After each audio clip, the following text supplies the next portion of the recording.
नमस्कार मंडळी, आज आपण जाणून घेणार आहोत कोथिंबीरेचे बी, त्याचे फायदे, त्याचा आपण घरगुती उपाय कसा करू शकतो। आणि हे तुम्हाला एवढं भारी आहे, एवढं परवडेल आणि एवढं तुम्हाला घरच्या घरी नीट व्हायला मदत करेल, भरपूर प्रमाणात कमी होईल हे तुमचं।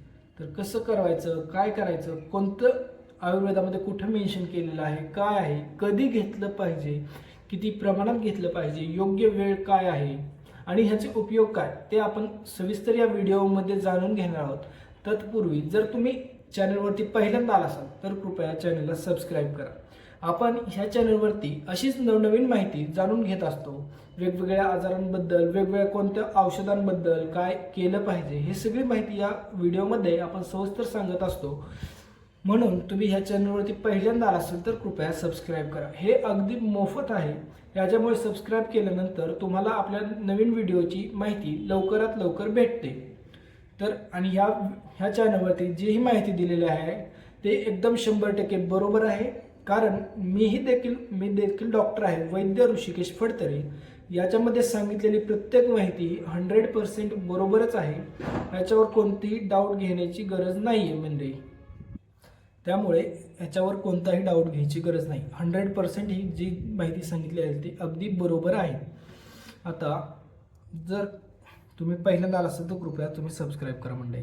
आणि तुम्हाला हे व्हिडिओ बघितल्यानंतर काही डाऊट्स आले तर कमेंट नक्की करा तुम्ही। त्या कमेंटला प्रत्येक उत्तर दिलं जाईल आणि त्याचं तुमचं जे शंका असेल ती नक्की दूर केली जाईल। तर आज आपण जाणून घेणार आहोत धान्यक हिम, म्हणजे धन। आपल्या सगळ्यांच्या घरामध्ये काय असतं, धन हे सगळीकडे असतं, सगळ्यांच्या घरामध्ये असतात। आणि हे धन आणि ह्याच्यासाठी अजून एक बनायला काय लागतं, थंड पाणी।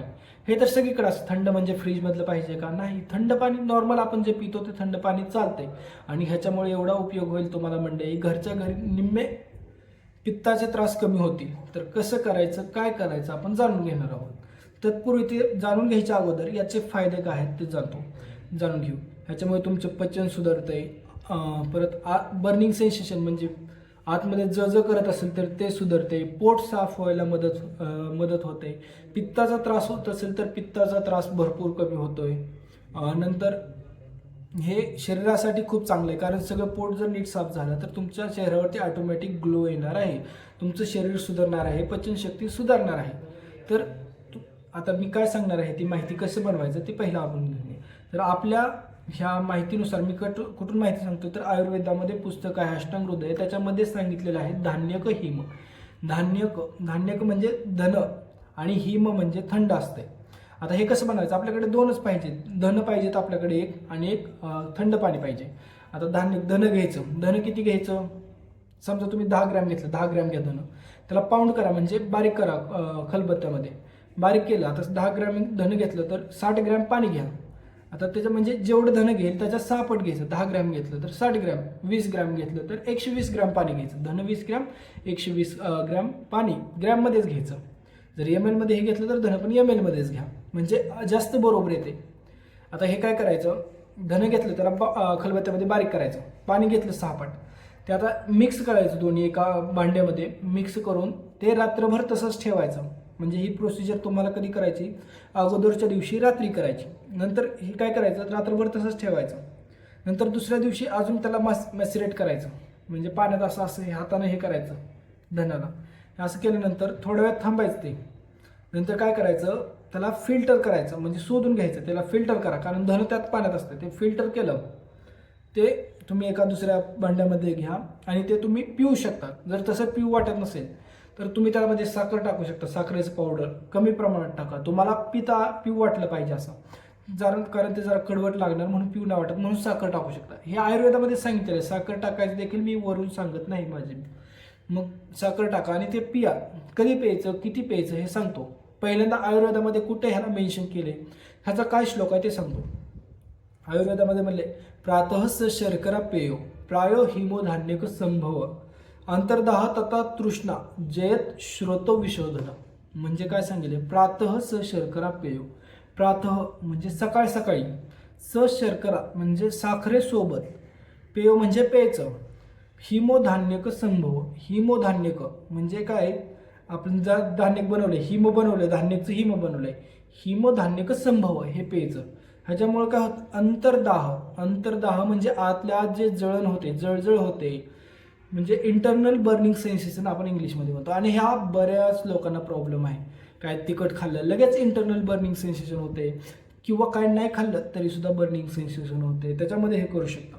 तथा तृष्णा, तथा म्हणजे ह्याच्यासारखंच तृष्णा म्हणजे सारखं सतत उचक्या लागतात, त्यांनी सुद्धा हे करू शकता, पिऊ शकता.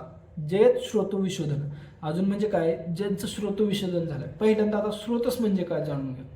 स्रोतस म्हणजे काय असतं आपल्या शरीरामध्ये, पाईपलाईन सारखं शिरा दमण्या असतात, तेच आहे ना स्रोतस. रक्तवाहिन्या, सगळ्या रक्तवाहिन्या, अन्नवाहिन्या, सगळ्या ट्यूबसारखं पाईपसारखं जे स्ट्रक्चर्स आहेत त्याला आपण स्रोतस म्हणतो. आता ह्या स्रोतसमध्ये काय होतं, विशोधन होतं. म्हणजे काय होतं, तिथं संग झालेलं असतं, म्हणजे ऑब्स्ट्रक्शन झालेलं असतं, किंवा विमर्ग गमन म्हणजे दुसरीकडे गेलेलं असतात, ते शिरा बंद पडलेले असतात, चोकअप झालेले असतात. ह्याच्यासाठीच देखील हे उपयोगी आहे. आता ह्या आयुर्वेदामध्ये सांगितले हे उपयोगी आहे. मग हे काय करतंय, ते नीट करायला मदत करते आपल्याला, ते ठीक करते.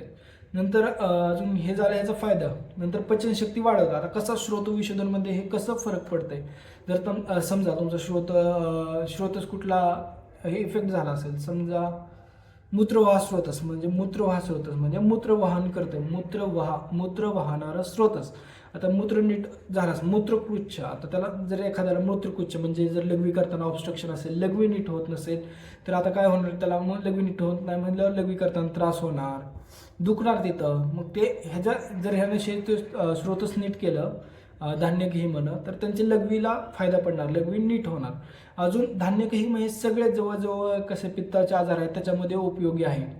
आता हे कधी घ्यायचं सांगितलं, मॉर्निंगमध्ये घ्यायचं, एम्प्टी स्टमक घ्यायचं, ब्रश वगैरे करून मस्तपैकी हे पिऊ शकता.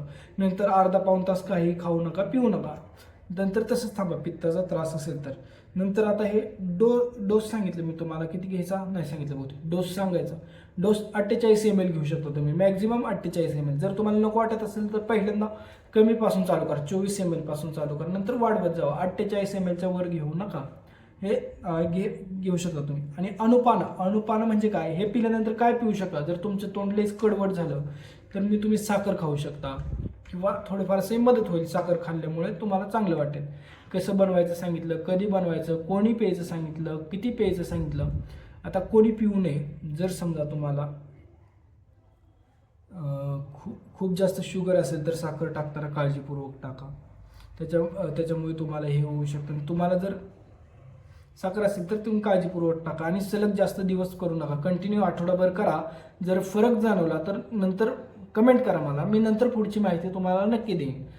जर व्हिडिओ आवडला तर व्हिडिओला लाईक करा मंडळी. चॅनलवरती पहिल्यांदा आला असेल तर कृपया चॅनलला सबस्क्राईब करा. आणि याच्यावरती जीही माहिती सांगितलेली आहे ती एकदम ऑथेंटिक आयुर्वेदिक माहिती आहे.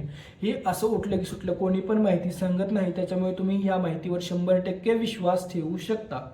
जर व्हिडिओ आवडला तर व्हिडिओला लाईक करा आणि कृपया चॅनलला सबस्क्राईब करा मंडळी. धन्यवाद.